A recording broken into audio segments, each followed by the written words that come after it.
All right, Mac guys with Paul Domowitch, our buddy from JAKIBSports.com and 3013.com as well. All right, Domowitch, I'm starting with you right away.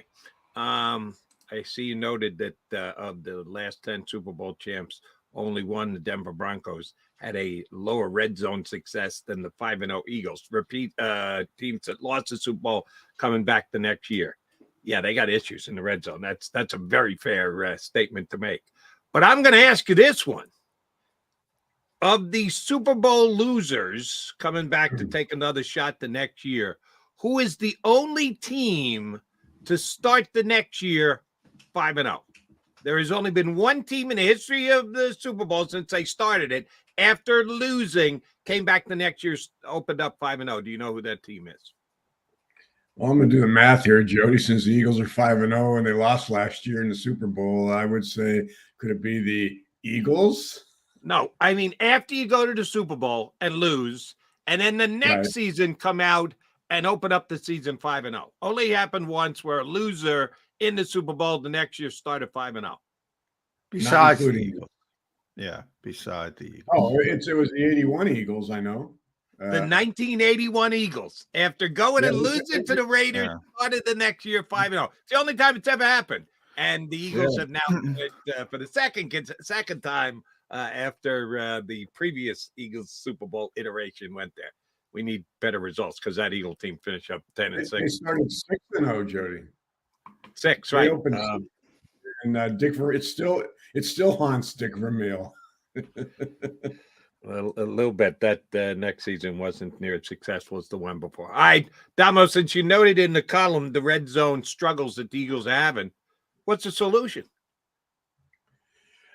Jalen's got to, they got to get better passing the ball in the red zone because teams have doubled down and are taking away the run. They're taking away Jalen's running inside the 20. They're basically saying, beat us with the pass if you can. And, he hit Goddard Sunday, which was a positive, thing to see. But I think it was only his third red zone touchdown pass in his last 8 or 9 starts. That's just not the way they've been operating, going back to last season. I mean, they get down there, they just grind it out. He runs, and teams are, they've got to be, they're a diverse team in the other 80, in the 60 yards between the 20s. They need to show that they can throw the ball down there. I mean, we need to see more of Goddard. We need to see more of AJ Brown in the end zone, and Jalen's got to let it fly. All right, caution the Eagles fans because these numbers are going to be terrifying. So I want them to be ready. You're right. It's so strange, Damo, because they might be the most diverse offense in football between the 20s and the least diverse offense inside the red zone. And boy, the numbers you gave with Jalen in the red zone, passing the football, 30th in red zone completion percentage, 8 for 18, 44.4%. 34th in red zone passing yards, tied for 28th in touchdown passes in the red zone, and 34th in yards per attempt. There's only 32 starting quarterbacks. How do you end up 34th? Yeah, well, that means backups. There's bad. Other guys. Yes, that's not good. And part of it, I don't want to make excuses for Jalen, but part of it is they just don't throw the football, and they have these two big bodies in AJ Brown, Dallas Goedert. I gotta blame coaching staff more than Jalen Hurts. Do you think that's fair or unfair? It is, but I understand. I kind of understand where they're coming from. I mean, the Eagles finished 3rd in red zone production last year. Yeah, I mean, doing it their way, 68% running inside the 20 last year, and nobody stopped them. I mean, they just blew everybody away down there. I mean, they scored touchdowns, and Jake Elliott had to make his money somewhere else. this year, like I said, off-season teams had a chance to spend the off-season looking at film, looking at ways to try to stop this team. And they said, okay, we're going to probably have our problems stopping them between the 20s. But when they get down there, when the field shrinks, Jalen's not as good a quarterback when he can't throw deep, when the deep option to AJ and Devontae isn't there. Let's stop that run. Let's take away his run lanes. Let's take away the RPOs, the draws that he runs, and let's make him throw the ball. And that's kind of where we are now. Now, that doesn't mean Jalen can't do it, because I think he can. I mean, I think, he just needs to show them that he can do that. And when, once they start having success down there with the pass, it goes back to opening everything up. All right, I don't have this in front of me. I'm trying to get it, and I can't get it quick enough before I got to answer this question. Give credit where it's due. Brendan Lee Gouton had this up on Bleeding Green, I think on Monday. Possessions in the red zone, where DeAndre Swift is the main back. The Eagles have, in 11 possessions, gotten 6 touchdowns and 5 field goals, which is still not a great percentage, 6 out of 11. But ones that Kenny Gainwell has been the number one back, they've got 1 touchdown and 4 field goals and 1 loss on downs and a couple of end-of-gamers, which if you're just running out the clock, you're doing what you're supposed to. But the touchdown percentage is much higher with DeAndre Swift than it is with Kenny Gainwell, yet they continue to put Gainwell in when they get to the red zone. Is it time to give up that shift, Damo? Well, I mean, just because they trust the guy, because he's been around for 1 more year. What does DeAndre Swift have to show that he should have, at a minimum, the same role Miles Sanders had last year on this team? Yeah, I mean, John and I talked about this on my podcast earlier in the week. They've got to be careful with Swift. He's entering an area that he's never been in before. He's averaging 18 plus touches a game. This isn't a workhorse back. This isn't a guy you want to pound, or else you might as well. He'll be watching the playoffs from IR. So you got to be very careful there. Gainwell's impressed me this year with his tackle breaking ability. He picked up 2 big first downs on Sunday after runs on yards after contact. I haven't noticed that. I don't know what the circumstances are on some of those when he's been in. They've probably been in the fourth quarter, late in the game. A couple of those red zone opportunities they squandered, were kind of like Sunday when they were just killing the clock. The bottom line is, the numbers, they're averaging, their whole team is averaging 2.39 yards per carry in the red zone. Last year, they averaged well over 3. So, I'm not going to put the blame on Kenny Gainwell solely. Like I said, Jalen's not running effectively down there. Swift hasn't when he's been in there. The only thing that works down there is when they do get to the 1, that's a sure thing, because they're going to go to the tush push. But teams, like I said, teams have devoted everything to stopping them in the red zone. Yeah, and Damo, has the numbers there when it comes to DeAndre Swift and touches, 18.2 per game. He's never touched that. His highest with the Lions, it was 10.5, 16.4, 12.3. Even at Georgia, it was 15.7, 13.9, and 6.5. So he doesn't have a history. And think about this. He only touched it 2 times in week 1. So it's 89 touches over 4 games, which is 22 plus touches a game. So, yeah, I think they, if anything, they have to scale back DeAndre a little bit when it comes to a touches standpoint. And right now, I think more of the equation is, all right, if you don't like Kenny Gainwell that much, and by the way, the Eagles do, so I don't think from their perspective, but then you have to start talking about Boston Scott or even Rashad Penny. I don't think his numbers can go up. I mean, 22, that's, in this, that's Derrick Henry-esque I don't think, if anything, I think the touch has got to go a little bit backward moving If forward. that's the case, then I'm just suggesting save him for the red zone. If you say, "Uh-oh, we're getting to a point where we're not," let's let him get into the end zone, which seems to be the one thing we're all questioning about the Eagles and their ability in the red zone. Kenny Gainwell has gotten. You talk about the imbalance between Gainwell and Swift. I'm guaranteeing you in the red zone, they're about even.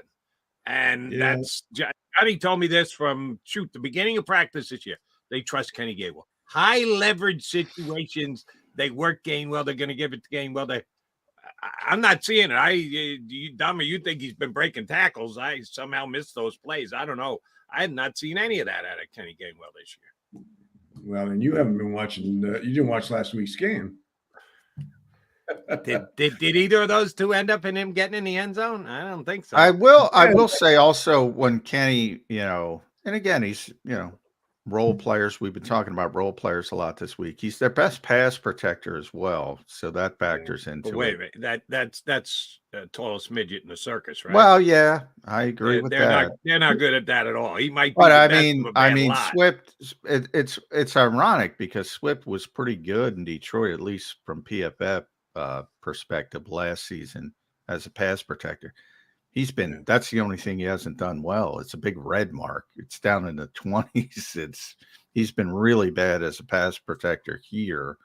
And yeah, Kenny's just been acceptable, but he did a good job last week. And as Damo mentioned, in the Rams game, he did a pretty good job chipping at times.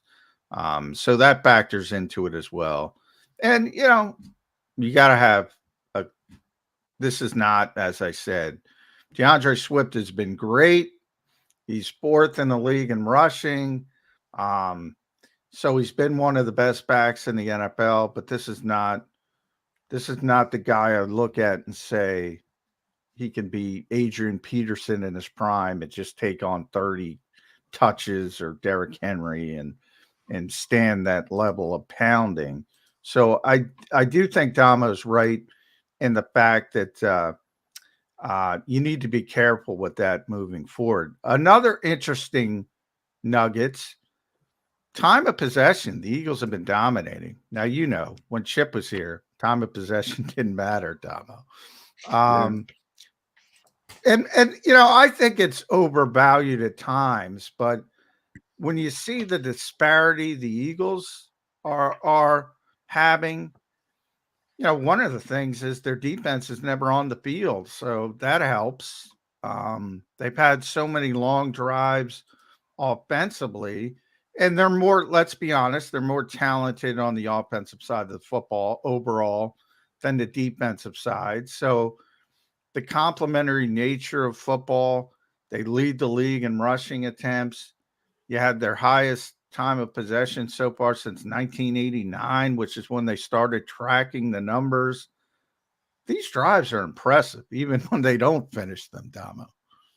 Yeah, and one of the reasons why their run game is so big to their success. You look around the league right now. Everybody's playing the Vic Fangio too deep. Drives me insane, by the way. Drives me nuts.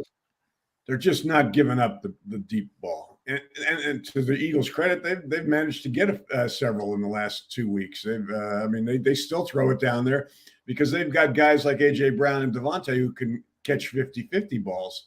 Mm-hmm. So that helps. But the fact that they have a run game, that's been so effective, and they don't fumble very seldom, at least. They can do these 12, 14, 16 play drives and survive if they can keep, take it from, inside the 20 and not have to go with a 95-yard field goal by Jake Elliott. Then if the Eagles are one of the best at keeping the football and winning time of possession, and the Jets are one of the worst at losing time of possession, and their offense is getting off the field rather quickly under Zach Wilson, can we see a 40-20 split this week? Can the Eagles actually double up the Jets in time of possession? I think they have to, given, I guess Slay is not going to play, John. Doesn't look Carter like not. it. Yeah, that popped up out of nowhere. Now Jalen popped up. Jalen Carter popped Yeah, up after practicing Wednesday. Doesn't practice Thursday. Justin Evans has a big knee brace on. He played the entire game. That yeah. popped up. There was no indication he got hurt in the game, and all of a sudden he's got this giant knee brace on. Yeah, it's a tough sport, man. Guys Yeah, I play mean, through things. even with Zach Wilson back there, I don't think I want Job and Mario Goodrich and some of these other guys, whoever they're going to use, Yeah. on trying to cover Garrett Wilson. Yeah, Could be. Garrett's a good player, man. If Aaron Rodgers was there, boy, this would be a marquee game if Aaron Rodgers was playing. Yeah. Jets have a great defense. If they could do anything in the passing game, and obviously they would be, even though the 4 plays weren't working out, and people would say, well, the offensive line stinks. Aaron would have figured it out, and Garrett Wilson would be a star by now. This would have been a real test. Now, it doesn't look like a test, other than Robert Saleh saying they'll give 11 kisses. So I got to get you. I don't want to talk about it, but I got to talk about the tush push, cheek sneak, brotherly shove, whatever you want to call it. The Eagles, and I've said this for a while. Jody knows this. I think it's window dressing. I really do. I think they're converting it without the push. Because I think that, and Kelsey's a big part of it, and the power of Landon Dickerson as well. But they got a quarterback who can squat 600 pounds, and nobody else has a quarterback that can squat 600 pounds. I think people miss that part of the equation. And I have said this from a counterintuitive standpoint. I think if more teams, I think it helps, even though they've been unsuccessful and everybody points, nobody else can do it. That's because their quarterbacks aren't as strong as Jalen Hurts. And if they keep practicing it, it will help them more than it helps the Eagles, because they're getting it anyway, because he's just going to push the pile. Am I nuts, or do you buy into that at all? I mean, I think it's more than window dressing. I don't know that you can go, you go back to before they started doing it last year. Jalen's quarterback sneak rate was still high. And I agree with you. I agree with you that he'd probably still be making most of these. But, I think for one thing, it plays with the defense's mind. I mean, yes, that I agree with. You don't even hesitate on 4th and 1. You go up there and get 3 yards like they're getting now, 2 and 3 yards, which is amazing. I mean, that takes the air right out of a defense. And I told John this the other day, Jody, we're going to see at some point here, and I think they're going to wait until a big game to do it. San Francisco, Dallas. We're going to see them throw off this. We're going to see them pitch it out. After they get everybody thinking, nothing else is going to happen, but Jalen just bulldozing behind his line and getting pushed. They're going to do something funky and beat a team down the field. So it's amazing. I mean, right now, 8 of those 15 tush pushes on and 1 situations have gained more than 1 yard. Yeah. They gained 2, they gained 3. It's just well, I'm not saying it doesn't help, because they at times they get 3 yards, as you mentioned, and he's getting pushed down the field. But I can't help thinking. So you bring up San Francisco. Well, Brock Purdy isn't as strong as Jalen Hurts, but if they stick, I don't even know who their backup left tackle is back there, and all of a sudden it's a 24-24 game and it's 4th and 1, and then they have a backup left tackle pushing a guy who maybe isn't capable of getting it on a normal side. I think all of a sudden it turns in the other direction. But I agree with you. They are in people's heads with this. And that part is real. That part is real, I will say. I'll give you the perfect scenario where it's going to happen against San Francisco or whoever else it is, whatever game comes up. You need it to be 3rd and 1. That way, if you take the shot on 3rd, you end up in the end zone or an incomplete. And then on 4th and 1, you go, now we'll stick it down your throats. And you run it anyway on 4th and 1 and get the first down. That if it's going to happen, which I think you're onto something, it'll happen on a perfect situation where they have not only the 3rd down to take the chance, but then the 4th down to get the first down anyway. Yeah, I mean that's the beauty of a team that can get short first downs on 4th down. It just totally turns 3rd down into a I don't know what they're going to do down. You know, they may go deep. You know, I mean they do. You can't figure out what they're going to do. It just opens up all sorts of possibilities, which creates problems for the defense. Yeah. Defense. We'll talk Eagles defense because you also broke down the blitz numbers for Sean Desai, which have spiked over the past 2 weeks, and I'm a little surprised how much they blitzed Matthew Stafford. I wasn't surprised that they hit a high against Sam Howell, the young quarterback. I'm a little bit surprised they were still up near 30% against Matthew Stafford. Now, part of that is the low number of plays, so the percentage gets a little bit spiked. But did that surprise you at all that they went after Matthew Stafford so much? It did because, you know, I mean, I understood why, you know, Sam Howell, inexperienced quarterback. Those are the kind of guys that typically a team that doesn't blitz a lot will go after. I mean, and so that didn't surprise me. They blitzed, I think, 30% against Washington versus 29.5 or something like that against last week. But yeah, they don't.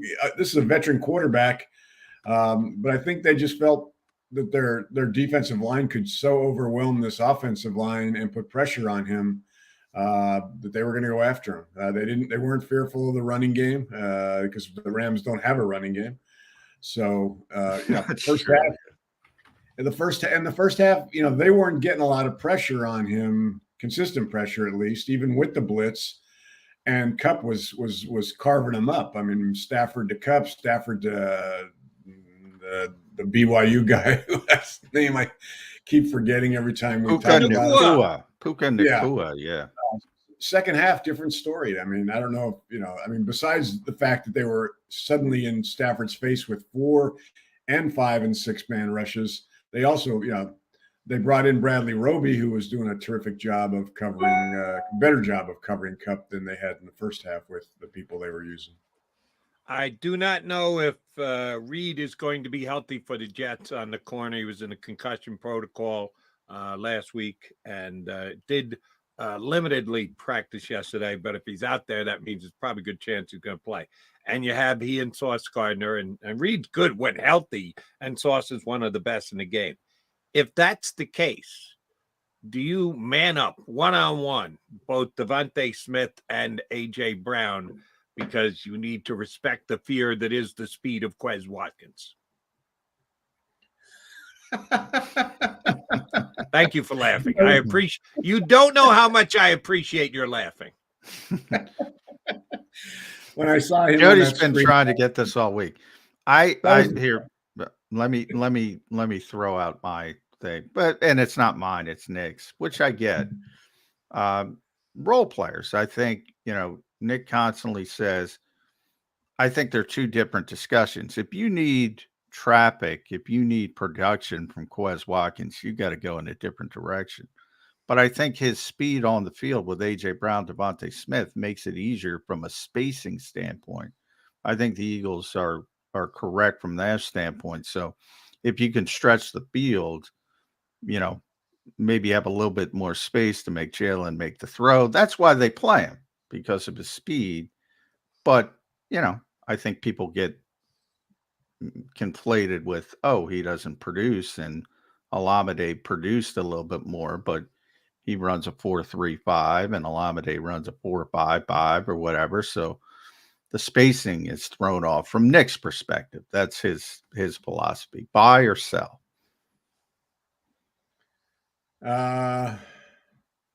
Sell. Yeah. I mean, I buy some of it. You know, I mean, he mentioned his blocking and also. Yeah, I don't see the blocking, by the way. Yeah, I don't see the blocking at all. Yeah. No. Yeah, we that saw was- a blocking wide receiver last year in Zach Yeah. Pascal. He was good Yeah. at it. We Yeah. were able to visually see. The Oh, blocking. Yeah. He's I Quez is. don't. Come on. Yeah. 150 pounds soaking wet or whatever the hell he is. Yeah. That's not my idea of a wide receiver, a blocking wide receiver.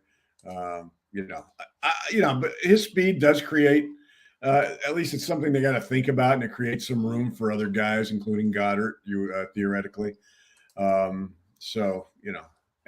Oz is adequate. I mean, they need to, one of the things they need to do in the draft or free agency this year is go get a really, I'll tell you a guy, I don't know if you guys watch many Oklahoma games.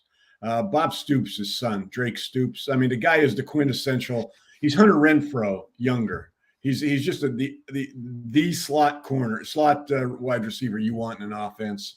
And that's the Well, I kind of think guy that's Cooper Kupp, Damo. I'm going to go Cooper Kupp. That guy created more separation. He's available, Johnny. I've ever seen in the slot. I don't know how much it was Kupp and how much it was Goodrich and Ricks, but I've never seen so much separation in the middle of the field.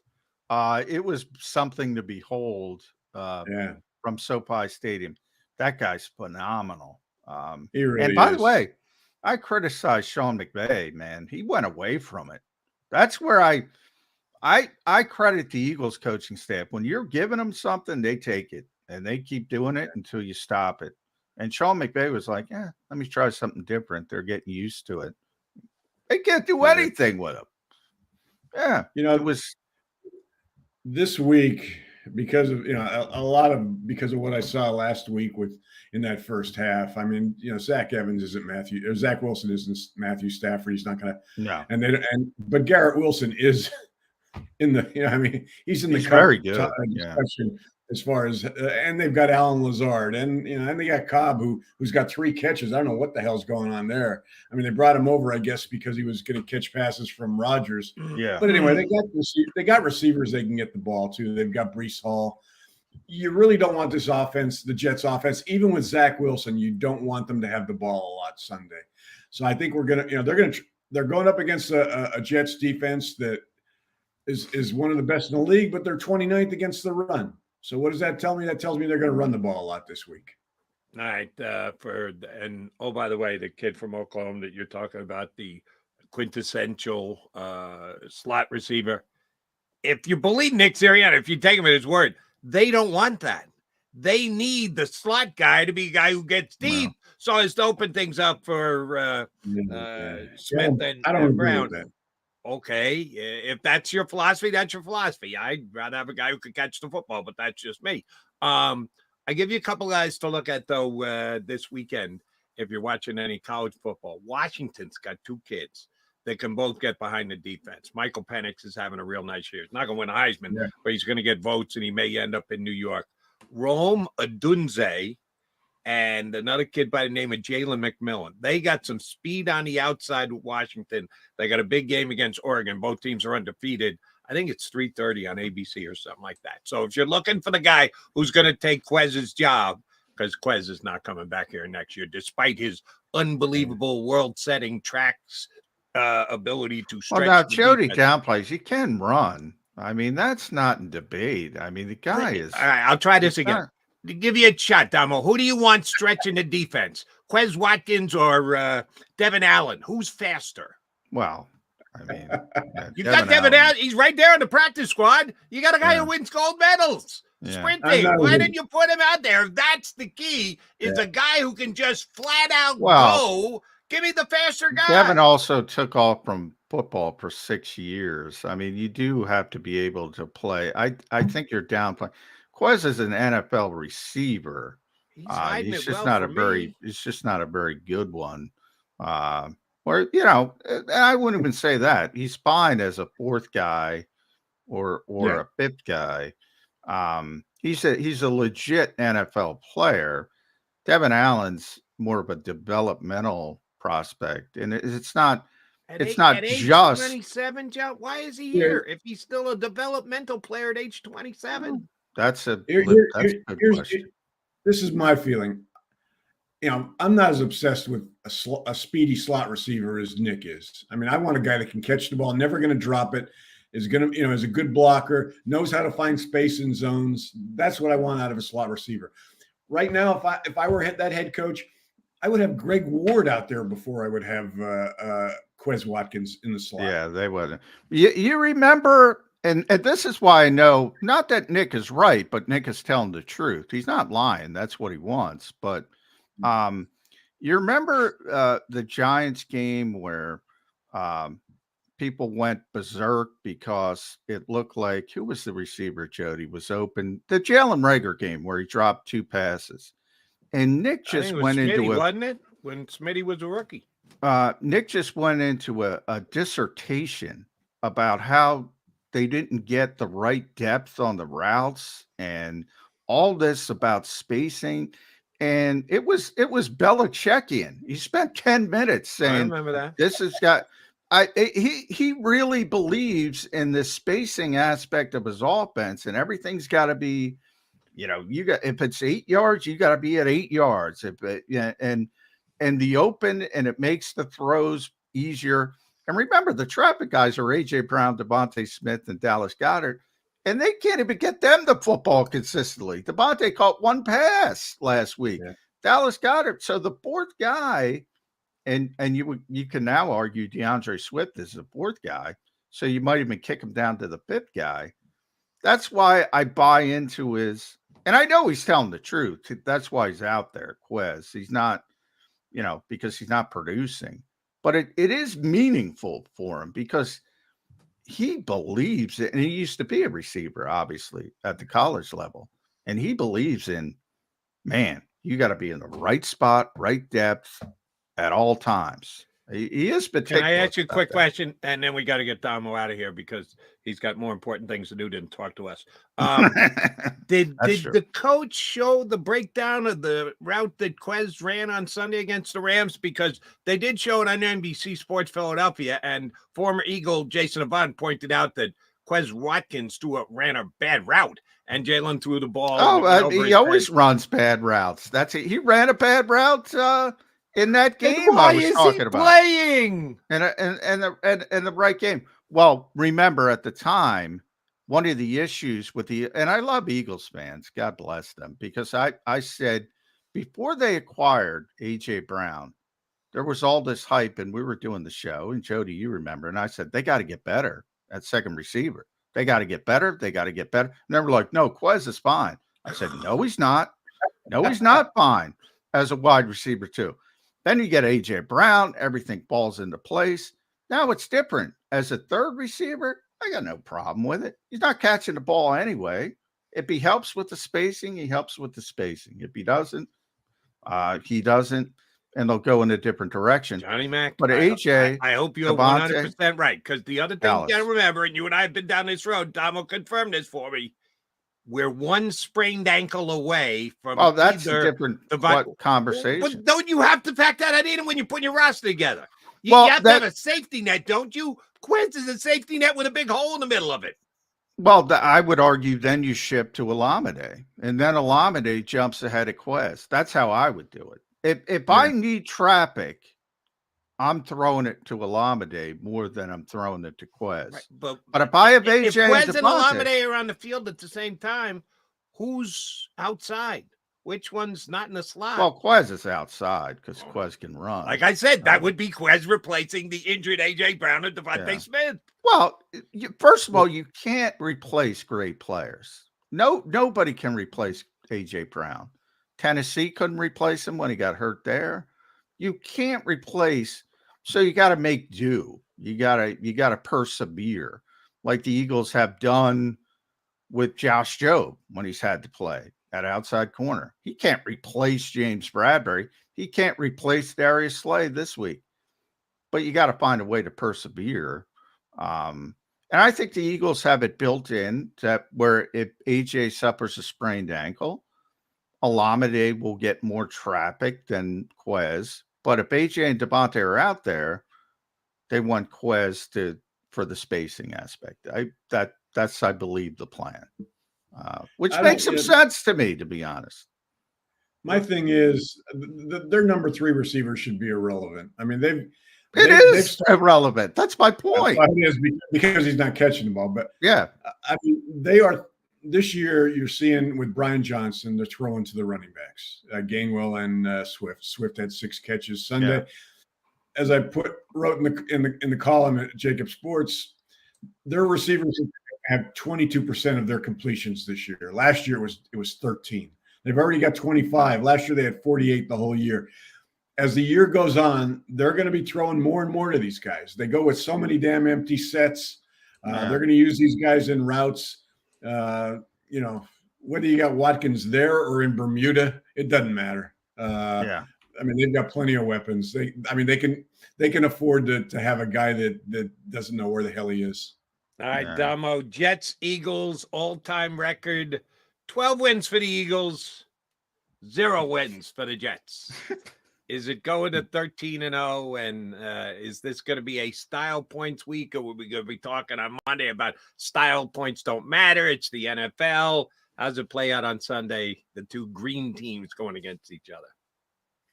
The Slay Carter injuries have me a little bit concerned.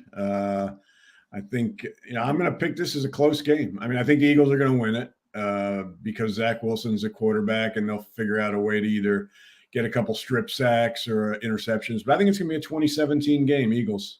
Oh, check out all his info on JAKIBSports.com. Damo's Stack Pack is a must-read leading into each and every single Eagles Sunday matchup. Damo, thanks, buddy. Thanks, buddy. Thank you, guys. 33rd team as well. Make sure you read Damo there. Birds Report, the podcast. I was on this week. He does a tremendous job on that. I got to run. I'm getting too wordy. I see Mark Barzetta. I want to thank him. I got to throw to you, Jody, 24-14. I got the Eagles. And I got to do some. I got to write this down. 24-14. Yeah. And I got to do some business on air. Brian Cameron is going to be in an hour too. It's pushed back to 9:30. He's got something he's got to do. So you and Mark got to carry the load till 9:30 and hopefully he shows up. Farzi's very good at talking. Yeah, he's very good. He's very good at talking. Tremendous. He's better at talking than me. Really good attribute to have for what he does for a living. So I think we'll be okay at that. All right, Johnny Mac, safe travels. 24-14 Birds. 24-14, 6-0. 6-0 is where they're headed. All right, McMullen's out. Mark Farzetta, as formerly mentioned, will be in. Brian Cameron from PhillySportsNetwork.com is going to join us, but not till 9:30. So you got to stick around and wait for him, right? Stay right there.